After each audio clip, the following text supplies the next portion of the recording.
What's up, everybody? Welcome to another exciting day and another exciting guest. We are here with AJ Rudolph, who works with PokerPower, also is vice president over at the WPA.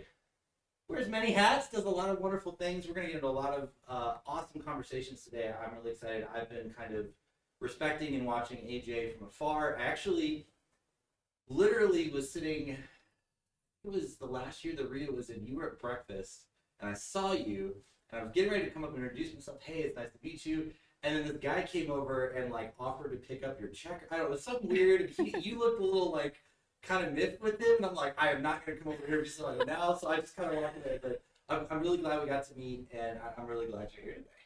Thank you for having me. So before we get into like, we have a lot to talk about. I want to hear a lot about what you're doing with PokerPower WPA. I kind of just want to hear how you got into poker, what your poker journey's been like, and how you got started in this wonderful industry. Yeah, so I've been playing poker for probably about 20 years. I really started with friends. Me and my husband were at my brother-in-law's house, and they had this Saturday night, basement game, and we were hanging out with them. They were like, "Come on, come play!" And luckily it was some couples too, and so it was like, all right, all the women are playing. I'll learn. And I've played cards forever, just not poker. I mean, I think I played euchre every single day in college, every day. So I've always been, into the cards, but poker kind of started there, and I enjoyed it, and we ended up getting involved. There was an amateur poker league in Chicago, which was short-lived because you can't have gambling in bars, even though it was free, which was kind of silly. They booted them out. But we played in that for a little while and met some friends through there who then were like, come to our home game. And we have been playing in that home game ever since. So that was fun, and really just recreational with it for a pretty long time. We'd come to Vegas and I'd be like, okay, I'm gonna play one satellite for the World Series. I think I played my first one in like 2007. And that was just so fun, because it's the big room and it's just great to see, and a lot of fun there. And then maybe like 5 years ago, I got more serious about it. I'm like, I think I'm pretty good at this. Let's do more of this. I came out in 2019 just by myself to play poker for a while. I don't know. It was a long weekend. It wasn't a while.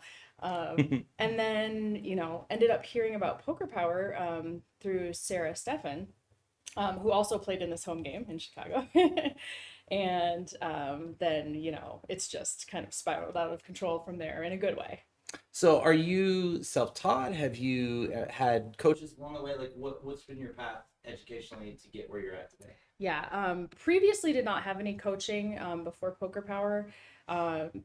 Teaching poker makes you a far better poker player yourself, because Absolutely. You have to focus on it, and you're really drilling home the skills and what you should be working on every day with the students. And so that helped me a lot, but I wanted to take it to the next level. So Melanie Weisner coaches me now, especially for all the World Series stuff. And she's great. And she's made me a profitable player for sure. Yeah, she's got a nice resume.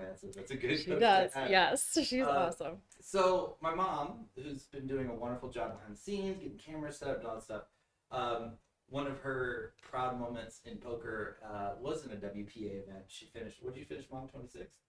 26th at the Orleans, went really, really deep. Awesome. And it was a really great experience for her.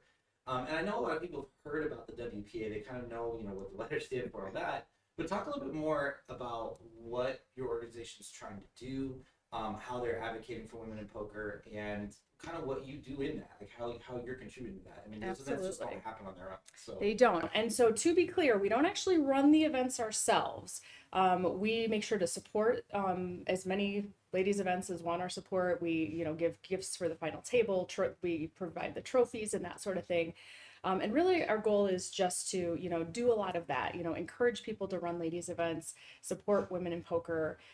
We have the Raise It Up program. So that's encouraging, good behavior at the tables and, that sort of thing. And really, really just encouraging a good environment for the women, because we're such a small subset of poker. And, we're trying to grow that every day too, but we want a place where women can feel supported, celebrate each other, and that sort of thing. And It that feels like it's continuing to grow. You guys are doing It more and more is. events. It is. Yeah, absolutely. And we have, any casino or anybody who's doing a ladies event, they can email into us, finaltable@wpa.poker if they want us to send them, the prizes and the trophy for their final table.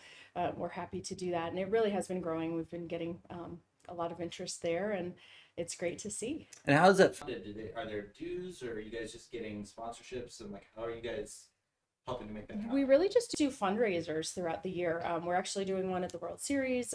We have a raffle that's going on. We're giving away some seats at the WSOP ladies event. And then Nice. also for the Lips main event, we have a seat there as well. So we'll be selling those tickets. We sell some in April with the Lips events also. And that really helps fund us for the year because we are a charity. Okay. Very cool. Well, I know Craig is really excited to talk about PokerPower, and I am too, because you got that educational background and Yeah, I you want guys to. speak the language. I want to know what you do when you're not playing poker first. What is your? Sure. Yeah, what's your Like side hustle? that's totally unrelated to poker and PokerPower and all that because I do a lot with PokerPower.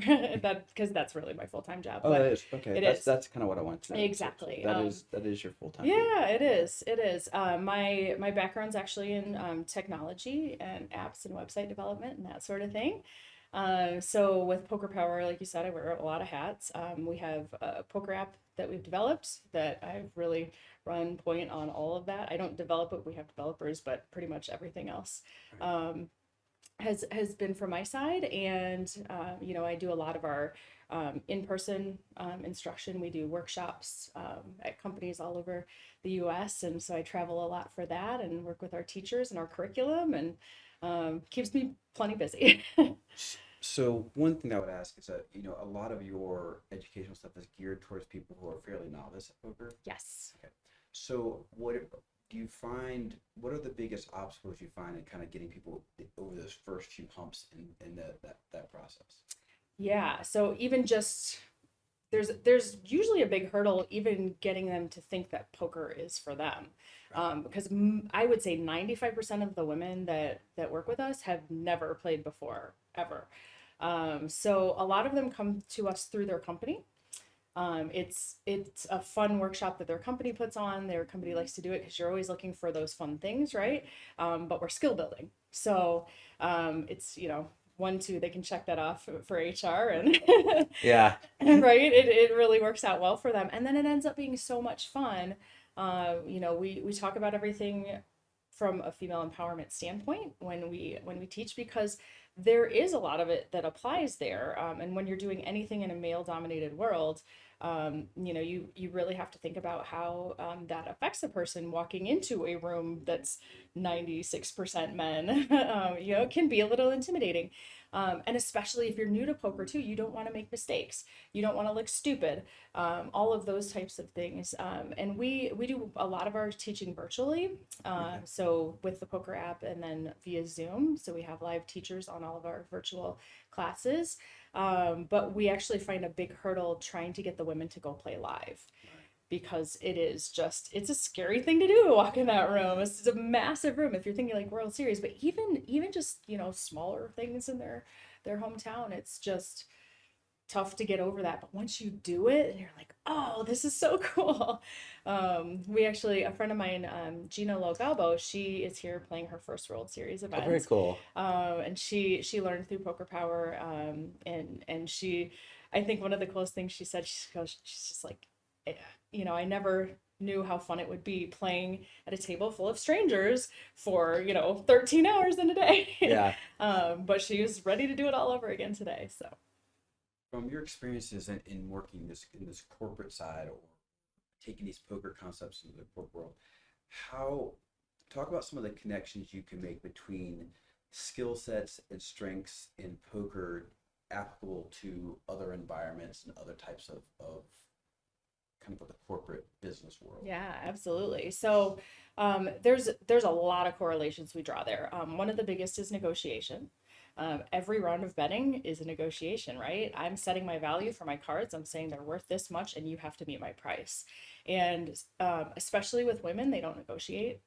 just statistically, they don't as much as men. And even when we negotiate, we don't ask for as much as men do. So this is a great way to practice that skill without, and with us, we don't play for money. We're just, teaching the skills in the game as you start out. And so you don't have anything on the line, and you can just practice that skill and get more comfortable being uncomfortable. Yeah. And trying that out so that you can go do that. And that's honestly the biggest thing that we hear from people when they come back to us. They say, I asked for that job that I didn't think I was, going to go for. I didn't even feel like I was qualified for it. Because that's another thing. Right. Men will read the job description and be like, I can do like half of that. And apply for it. Yeah. And women, if they see one thing on that list, they're like, well, I can't do this job. Yeah. So it's like working on those types of things and just getting yourself to be a little more risk tolerant. You have to take risks in life. You have to go do some of those things in order to get what you want, to get ahead. You can't just play it safe. So, it's like in poker, you have to bluff sometimes. You can't just play the best cards. I often will talk to people about poker outside of poker, like why I think there are some things that a lot of people can learn in poker that are applicable to their lives. Mm-hmm. And, the idea of a game of incomplete information, like you go through life and you don't have all the information you need all the time. You have to be comfortable with that part of it too, that lack of total information. So I like that analogy as well. Exactly. I have a lot of coaching experience in athletics, and I have for many years, over 29 years, coached both men and women. And very early in my coaching career, as a 22, 23-year-old, I was very unsure of what I was doing when I was coaching. But I knew I was unsure, so I always had a really strong female assistant coach, and I would turn to her and I was like, "Can I yell at them?" And she's like, "Well, you can yell at them, but it's not going to do any good." And I was like, "Okay, I won't yell at them." But do you feel like, in terms of your teaching and communication style, that communicating with teaching women, especially women who have maybe very successful corporate careers, is different than when you approach maybe teaching a man in the same setting? Yes. And certainly it's not just men and women, like different people have different ways they would be coached better than, just because of their personalities. It's like all those personality tests, right? Even in the corporate world, I always found that interesting, where it's like, okay, well, this person has this style, and if you want to communicate with them, you need to kind of communicate in their style to get things done. That being said, there is definitely a difference between the genders, and I talk about this with groups. Some companies will say, well, can we do this as a mixed gender group? And I say, we can sometimes, but here's why I don't want to. And it's because for whatever reason, men are just so much more willing to take that risk and to, I will say, play these cards. I want you to start, you haven't ever played before. I want you to start just with these categories of cards to play as a baseline. And I don't want you to bluff yet, because that's the next level, right? And suddenly, here's the guy playing 6-2 offsuit, and he's bluffing, and he's raising when I tell him not to raise. What that does, and granted, there are some women that are willing to do that, but the majority, what that does is they're not comfortable doing that. And so when I get to a point in our lesson, usually even in the first lesson, where I say, okay, you haven't played a lot of hands, so next time I want you to bluff. The problem is this guy's over here bluffing so much that it's hard for the woman to practice that skill, because already betting is an aggressive move. So there's already aggression coming at you, and you feel like, okay, well, now it's not my spot. Now it's not my spot. Now it's not my spot. And so it's really hard to balance that out. Which is why we really try to do it with just female groups. Now, granted, I want them to go play with the men. Don't get me wrong. It's just the baseline level of starting things out and growing it so they're more comfortable so that they can. That's very interesting. I found that this analogy may or may not land, but if at halftime maybe your team's not playing well, and if I have a group of young men in front of me and I say, we're not doing this and we're playing terrible, every guy in the room thinks I'm talking about the guy sitting next to him. If I did that to my women's team, every person says he hates me. And You're not wrong. And I had to learn. That's how I would feel too. I had to learn to that broadcast message didn't work for my girls. Yeah. And so I learned to say, listen, AJ, I need you to do this. You're doing this really well. I need you to do this more. Rob, I need this really well. And then they would be like, okay. But what I learned was that works for the boys. And it was Interesting. more effective for the boys. What I learned by coaching women made me a better coach for my men I as like well. that. The other part still works. I can still Sure. challenge your manhood, like, oh yeah, I'll show you. Right. But the girls would believe me when I would like, Right. we're not playing with it. Oh, and they believe me. I was like, no, no, no. I was trying to get you to like tell me, oh yeah, I'll show you, and it doesn't work. It's so interesting because I honestly don't know if it's physiological, if it's societal, if it's Right. what. Maybe Yeah. a combination of both. We- But that is how a lot of women feel. I would absolutely do that and be like, oh God, I screwed it all up. Right, right. Yeah, but every guy's deflecting. It's Yeah. like he's not talking It's about not me. me. It's not Not me. me. I mean, I was right to bluff here. He's Right. definitely not talking about me. Yeah, that is it made me a better coach all around to realize it was that you talked about different people need to be coached different ways, Yeah. and it's not just men and women. But you can draw some generalities there. You can. You can. Um, how did you learn to teach? Because it took me a while. I don't know. I've honestly always been really good at it. And Mm. I don't know why. That's just always come pretty tell you why in easily a to me. Wow. I think I know why because I've done even in previous tech jobs, I've been in charge of training and that Yeah. sort of thing. It's just always come pretty Yeah. easily to me. So what that means is you're a teacher. Like you were always a Always teacher. had to be. I suspect when you were sitting in some high school class and you heard a peer ask a question, you thought to yourself, that's not really what they're asking. What they're really asking, and you probably in your head reframed the question, which would have Maybe. gotten the answer that everybody needed. But and sometimes teachers just they answer the questions asked. And I'll sit there sometimes. I go, or you're asking this, or you're asking that, and they go, Mhm. oh no, that's what I'm asking. I was like, that's what I thought because you hear the question and you have to put yourself. I think, and tell me if this is true for you. It helps if you can remember what it was like when you were at that stage of Yeah, absolutely. That's funny because my kids literally hate me because I always ask them, "What's the real question?" Right? I'm always like, "What's the real question?" They hate it with a passion. You also have to have an insane amount of patience to teach. Yeah. Serious amount of patience. How does the teaching translate into the virtual space? Because that's a tough space to actually get teaching done. It is. We try to make it short on the actual like, hey, we're lecturing to you part. Mhm. Keep it really interactive. And every single class, including the first one, you play. You don't learn unless you play, and you don't get it. I can talk to you all day long, but until you play and are coached along with it, and then you start to see and understand how it all works. So that's really important. You got to do it. It's so funny the parallels to that in a real classroom. Like, Yeah. Like any Yeah. subject, like the kids have to have their hands on things people They want do. to do. They don't have to be told. And if you're told, it doesn't matter. If you don't, Mhm. it doesn't mean you put it into practice. Right. Yeah. Go to dissect that fetal pig. Yeah. Yeah. That was my 7th grade class. Memories, yeah. Right. So I've done a lot of teaching through via video and producing stuff for non-poker related stuff. Mhm. And I just put it out there on YouTube. And I was just making it for my own students. And I started getting feedback from students all around the world. And I wasn't expecting that. Interesting. And I started thinking about how what I was presenting needed to be digestible in other cultures and other places. Mm-hmm. And I've heard that some of what you guys have done have been in other countries. I'd love you to talk about some of that. Yeah, and that's really interesting. Sarah and I were talking about that last night, actually. We did. So we are we mostly do everything. Well, we really do everything in English. We are in a lot of other countries. That makes it a little bit more challenging sometimes.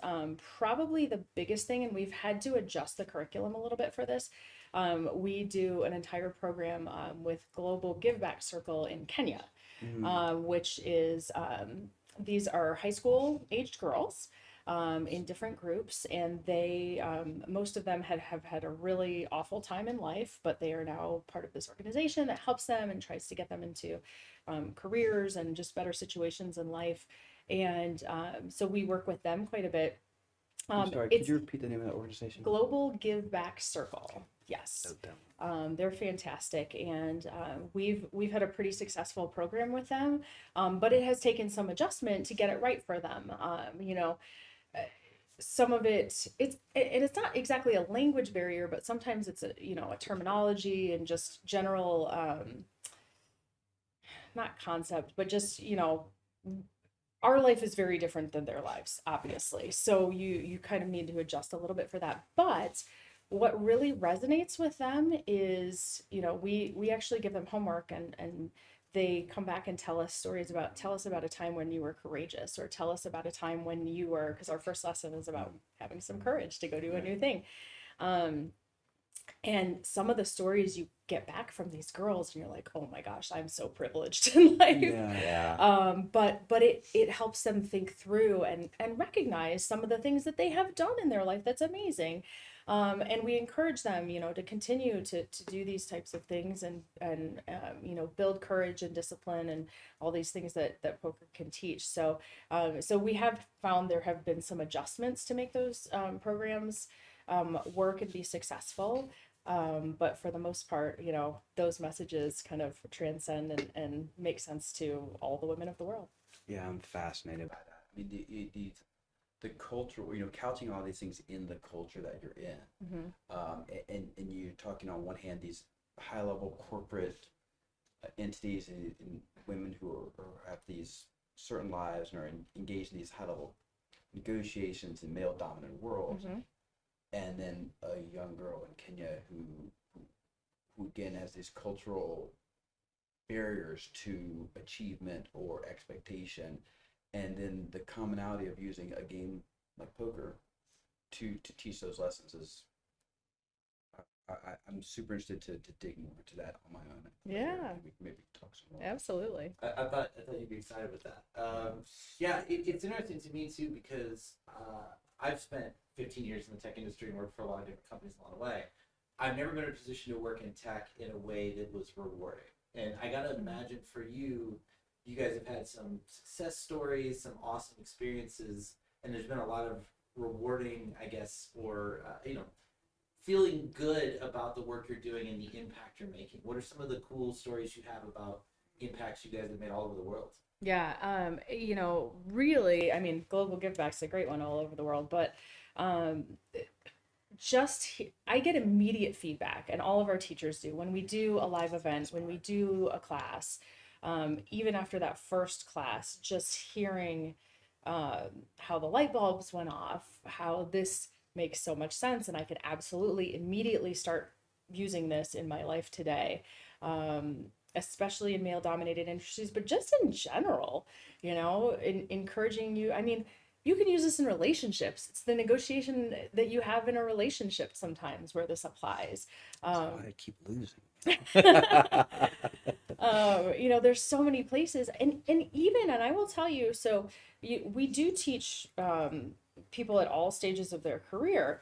And so we talk about how the poker table, when you sit down at the poker table, you're equal with everyone else.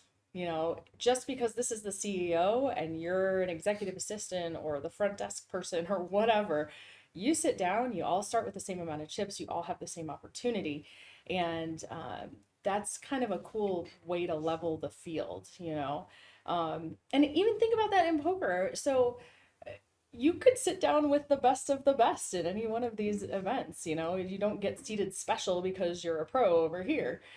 So that's really, really interesting, the way the poker world works. And I will tell you that when you take CEOs out of their comfort zone and put them at the poker table doing something that they have never done before, it's really interesting to see. They're human too. Yeah, human accident, right? They're That was the word human that popped in my head. So there's been a couple of very high level women who when I'm teaching them, discipline is actually a hard one for some of them, which I find really interesting. They want to play every single hand. They want to get that opportunity and find that opportunity. I was like, slow down. Make sure you're setting yourself up in the right spot. But there are things that a lot of the high level women get that some of the women just starting out don't get. And we also talk about sunk cost fallacy. That's a big one. Learning when to walk away. It doesn't matter that you already put chips in there. This is not your fight to win, so it's time to go. That sort of thing. Discipline's tough for a lot of people. I feel seen. I hate giving up on the turn. So you talked about how the immediate feedback, Mhm. which was my favorite part of teaching. Yes. Like when I'm Yes. in, so when COVID hit and we're teaching behind screens and I just lost all that. So hard. I was so physically drained, emotionally drained every day trying to like pull it out. But when I'm in my classroom and I'm teaching and I'm getting the feedback, and sometimes I just say a look on a person's face like, oh, they're so close, and I jump on that, or someone will ask me a question. This is the best when someone asks me a question I've never heard before, because I'm saying by this point I've You've heard heard them a all. lot. When I get a question, I'm like, oh, that's a really good question, and I'm like, that makes my day, right? Or someone tells you that something that they learned from you has helped them somewhere else. That's the best, the most rewarding part of teaching, and that in the room moment, that face-to-face teaching, when you're done with it, like, are you like me where you feel like almost like not tired but even more energized? Yeah, I love that feeling. I love that feeling. That's the rush. That's the rush for me as a Absolutely. teacher. Yeah. I had a woman come back recently who she was negotiating, and I didn't even know you could do this, for her financial aid. And she, That's Yeah, amazing. I didn't you know can. you could negotiate. I was Yeah, like, well, here, you just get this much. She's like, no, I went back, they were going to give me a third, and I got them to give me half. That I is was like, incredible. what? I was like, shout out to Mary. That was awesome to hear. And she's like, I don't think I would have asked for any of this if I hadn't taken your classes. That's So, absolutely Incredible. yes. I'm gonna be selfish because I want to pick your brain. Sure. So I'm gonna shift the topic a little bit here. From the very get go with 100K, we've always kind of had a core value of wanting to shine a spotlight on areas of the industry that doesn't have it or are overlooked, and that's casual recreational players, it's women, it's minorities in poker, it's all of that, because the focus in poker is really laser focused on a very tiny group. But as we've grown, that mission has become more and more personal because we've gotten to know more women and men and minorities and different people in the industry who have been personally affected, negatively affected by some of these things. And it's become, I guess it just kind of helps, really bring it home and makes it more important. And so I want to hear from you as someone who is a successful leader, well networked with the news. You have a lot of great friends who are very involved in poker from the casual level all the way up to full-time pros. How do you view the state of our industry right now? How do you view where women in poker are, and what are some steps you think need to happen in the next, couple of years to make this game better for everybody and to kind of solve some of the issues that we know currently exist? Yeah, so I feel like a lot of work has been done. We have made a lot of progress. We really have. One of the things, honestly, is just speaking up, and that goes for bad behavior at the poker table for men and women. People don't just sit there and let somebody do something ridiculous. I was in Malta for the poker festival out there recently, and a guy at my table lost, and he slammed his fist on the table. And over there, you have to keep your receipt next to you. Took his receipt, crumpled it up, and threw it in the dealer's face. oh And we're going, what is happening here? And I was like, no, what are you doing? And another guy at the end of the table, he was like, floor, and we got the floor over, and the guy ended up getting booted from the whole festival and banned from the festival, which was fantastic. So kudos to them for that. But the guy at the end of the table wouldn't let it go. Like, the floor came over, she's like, we're gonna talk about it, and he was like, no, I want to know what the answer is, and I want to know what happened. And very cool. I so appreciated him doing that, because it's really hard to speak up for yourself.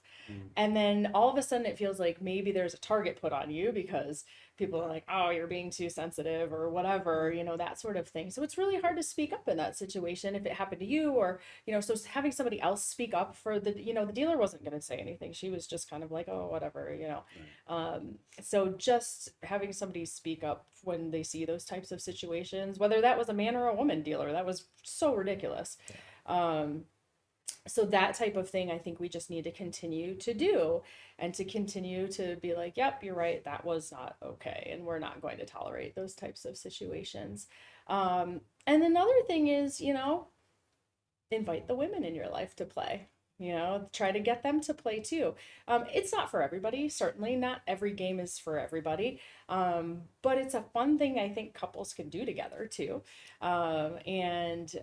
It does actually teach these life skills. So I've taught my kids, they're boys, but I want them to know these skills too. Yeah. I think it's important for them to know how to handle certain situations and to be able to negotiate for themselves and all of that. So, and some people were like, oh, teach my daughter poker. Like, that was one of the ways our company started, even was the question of, should we teach our 14-year-old daughter by our founder? And when you think about that for a boy, it's like, oh yeah, sure, he can learn that game, but you pause when you think about it for a woman, which is, when you think about it, is kind of silly because it's just a game. Right. And nobody's saying like, go gamble away all your money at all. That's not the point. Discipline is important in anything that you're doing. So I know. Jennifer Knowles works hard and has struggled to get information and numbers and data on women in poker based on what you know and the limited information you have.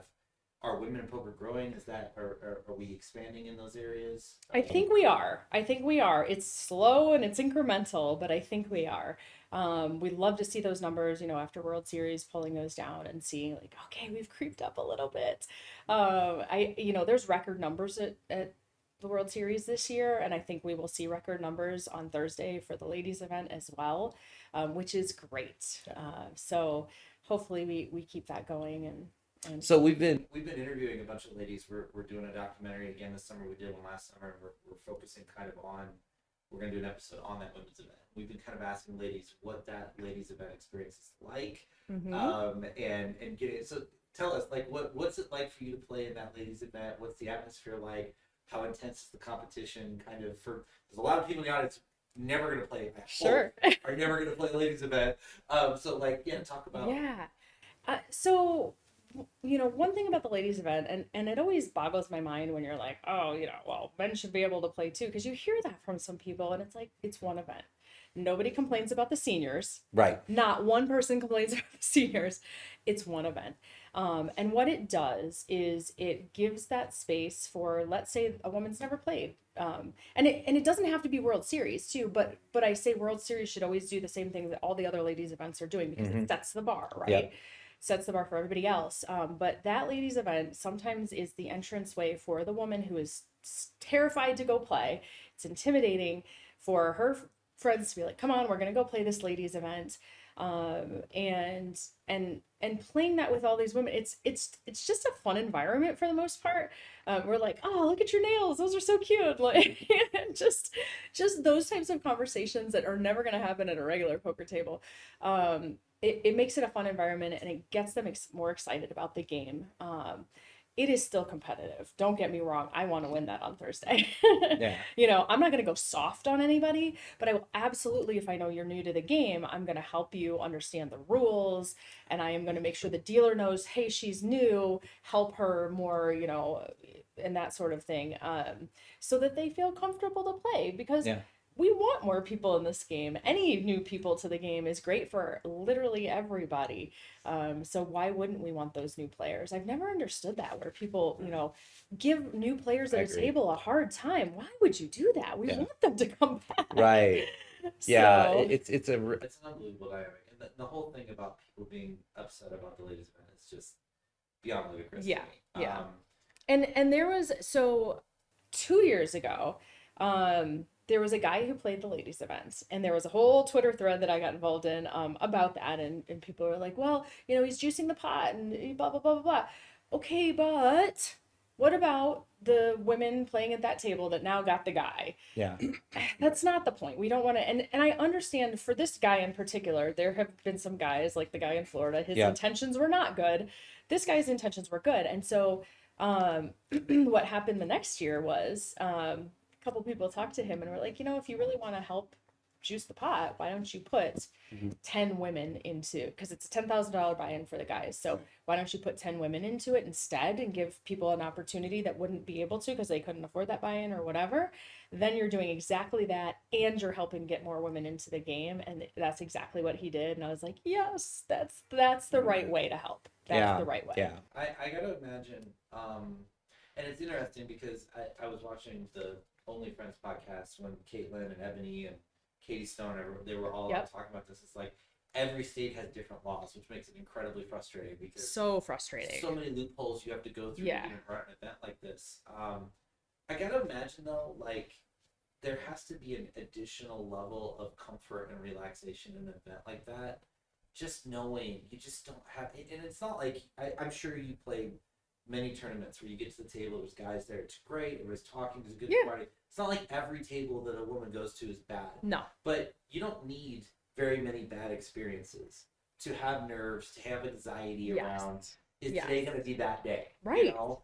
So I got to imagine an event like that has to be incredibly special because that's the one day you let your guard down. You can just be yourself, be around like-minded people, and just enjoy what this game is about without having to put barriers up or shields or worry about how you're presenting yourself or any of that. And that has to be really special. Absolutely. And don't get me wrong, there are some women that can, I've seen some women at each other. Absolutely. But it's different and it's special, and I think it's important. Yeah, I would love to see more of it. I think that I think it's great for our game. And again, it's like you said, like we're trying to grow this game. And to me, I mean, obviously we're trying to grow this game because it's beneficial to us all financially. But absolutely. All of my best friends have come from poker. I mean, I've said this before, even this week. When I got into poker full time, I abandoned all my other friends in life because outside of poker, most of my friends were disingenuous. They were, they were problem causers, drama, all this stuff. They weren't very authentic. And I got into poker, and I met some of the most authentic people I've ever met. And they're all lifelong friends. I mean, all of my friends that are in poker, I've been friends with for years and years. And I always said I've met some of the greatest people in the game of poker. It's changed my life in that way. And so, yeah, we benefit when we get more people in the game, prize pools get bigger, whatever. But I think it attracts, even though we do attract some bad apples, it attracts a lot of great human beings and builds more friendships. And we all win that way. So yeah. Especially like having ladies events, getting more women into the game, getting to see them grow, and again, we really want to see not just the events grow, but we want to see these women that are rising up and doing amazing things get told. And I think it's women, it's people of color, it's LGBTQ. It's we have some people in our community that are not physically able necessarily to get out to the casino, and they want to be part of a community. We really feel like poker needs to be as embracing and as open and welcoming as it possibly can be because of that idea of that leveled playing field. Exactly. If you can't physically get to it, but you can get on your computer and participate and play and be part of something and compete, all you have to do is use your mind and get in there and battle. And inclusivity and welcoming engagement. I think that's what we're really pushing for. That's what our focus is on. I have one more question that I'm curious about. What, from personally, your best or biggest poker moment, accomplishment, experience? I would say, I mean, I've had a pretty good year, so there's been a couple recently. That's a good thing. Hard problem to pick one, huh? Well, being a recreational player for so long, and then just getting more serious about it, it's like I have little kids too, and that makes poker difficult. So, even though I enjoyed it for so many years, I've had to say to babysitters, well, I could be home in 2 hours, I could be home in 12 hours. Right. It makes it hard. It's hard to carve out that time. And I'm a tournament player. I'm not a cash game player. So, cash game would be easier for me to just go for a couple hours and come home. But no, I just want to win. So yeah, that's why I like tournaments. But, really, I have really put the focus and effort on studying and learning and growing my game. And so being able to play, like I didn't make a day two until last year because I couldn't go play a lot of day twos or ones with just because I can't be gone from my family that long a lot of the time. So making day twos, I was like, oh, fantastic. But I think probably the best one was in December. I was out here for the WPT championship, and I won the Ladies in Poker Hall of Fame event. Oh, And wow. that was, thank you. It was like, that was it. I was like, I gotta win. Yeah. That was awesome. It was such a fun tournament. Maybe I'll I'm find like, I need to play in a dress now. I, literally, the two ladies events that I won, I've worn a dress both times. Oh, you're stuck now. Like, I think I can wear a dress every single time I play if that's There the you go. way it's gonna go. But that was special. That was fun. Getting to play with all Hall of Famers.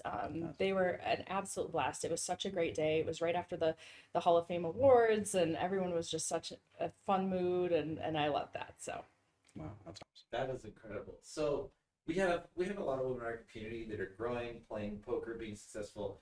I know you work a lot in the corporate space, but Mhm. are there things out there that PokerPower does that would interest them or be a resource to them anyway? to who? To women in poker. Like, Just casual do you guys have recreational, any non- types of courses or anything Yes. that they can? So a lot of our students do come from the corporate world, but you can go on our website and sign up for our classes. They're incredibly affordable. We do 4 1-hour class packages for just $50. Oh my gosh, Yeah, are you serious? Exactly. We're very mission based. That is incredible. And you get a live teacher. It's a group class, but there's a live teacher there with you coaching. You can play in our community games that we have on our app that are just our community, just to get practice, 'cause Yeah. it's so important. Like, you can go take the class, but unless you actually put it into practice and practice it, you're not going to get better. So you can just sign up there, all women are welcome to join. And we were saying women plus, like, transgender, anybody who Sure. identifies as a woman in any way, come and join us. We want to teach you. So what I have to do is convince my wife to buy this course, and Mm-hmm. then we'll look over her shoulder so I can figure out how to play. There you go. Yeah. She'll teach you. I need some work. My game needs There some you work. go. There you go. No, that's really cool. I didn't know about the $50 thing, but Yes. it's really cool that you guys are making poker so accessible. And Yes. Again, it's one of those things where it's almost an investment on your behalf into the industry. Yeah, exactly. By doing something like Exactly. that. So I think that is incredibly valuable. AJ, I knew this was going to be fun. You've been a phenomenal guest. Thank I've you. had a blast. Thank you so much Thank for you. coming in. I appreciate you and, having me. We'll do this again sometime. Great. Sounds good. All right. Thanks, everybody. We'll see you tomorrow.